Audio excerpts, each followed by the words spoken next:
peut décider d'être ingénieur, d'être un expert dans son domaine, et pas nécessairement d'être un entrepreneur. On peut être un entrepreneur sans nécessairement avoir un diplôme d'ingénieur. Être ingénieur, c'est disposer, on l'a vu, de qualités indispensables.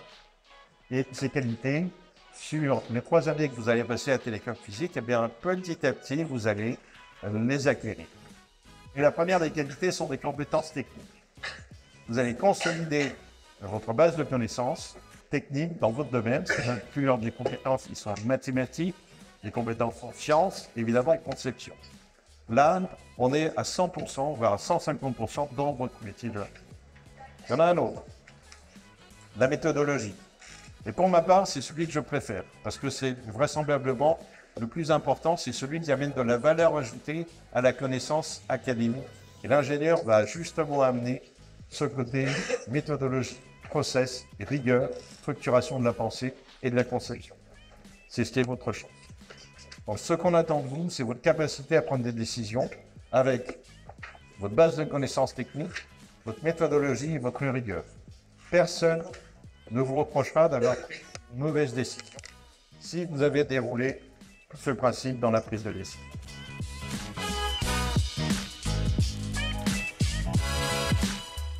Il n'y a pas d'âge idéal. Par contre, il y a des appétences selon l'âge et l'expérience qui est la vôtre. Eh bien, vous avez plus ou moins d'avantages ou d'inconvénients. Concernant l'âge idéal, il y a 3 critères importants: l'argent, la jeunesse et l'expérience. Le premier facteur, c'est la jeunesse.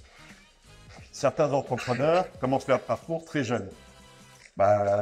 C'est pas grave si on se plante quand on a 20 ans. Donc, ils ont le choix du risque et représentent d'excellents créateurs d'entreprises. La deuxième, c'est l'expérience.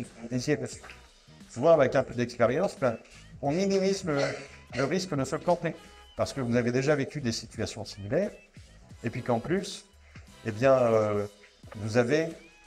quand vous créez une entreprise, en général, vous savez déjà à qui vous allez proposer ce que vous avez inventé, trouvé ou ce que vous souhaitez reprendre. Vous savez ce qu'est un pitch? Vous avez dans votre poche un pitch qui est toujours prêt à sortir au cas où vous rencontrez la personne qui peut changer votre destinée. Tous les entrepreneurs ont ce pitch, ils ont travaillé. Et en fait, ça tient en 3 points. Le premier point, c'est qui vous êtes. C'est important. Le deuxième, c'est ce que vous faites. C'est bien aussi. Le troisième qu'il ne faut surtout pas oublier, c'est qu'est-ce que j'attends.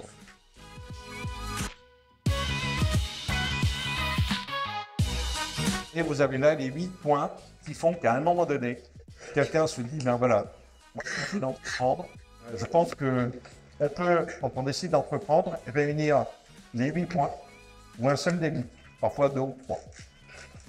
Créer son propre emploi, mais c'est particulièrement important. Être indépendant, ça vous permet de créer un emploi qui est à votre image. C'est un emploi qui correspond à ce que vous aimez, à ce dont vous avez envie, vous permet de lier les passions au centre d'intérêt, de mettre en valeur l'étendue de vos compétences, mais également de ce qui vous porte. Qui veut gagner moins d'argent que ce que vous avez aujourd'hui?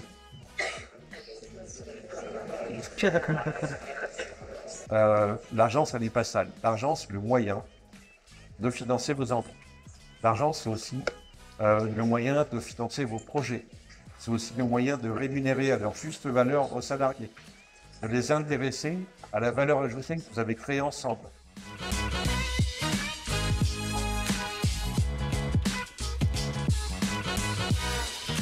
Je voudrais simplement vous souhaiter une belle carrière, mais avant tout, travaillez bien, travaillez assidûment, soyez rigoureux, méthodologique, acquérez de la connaissance et ça vous servira peut-être.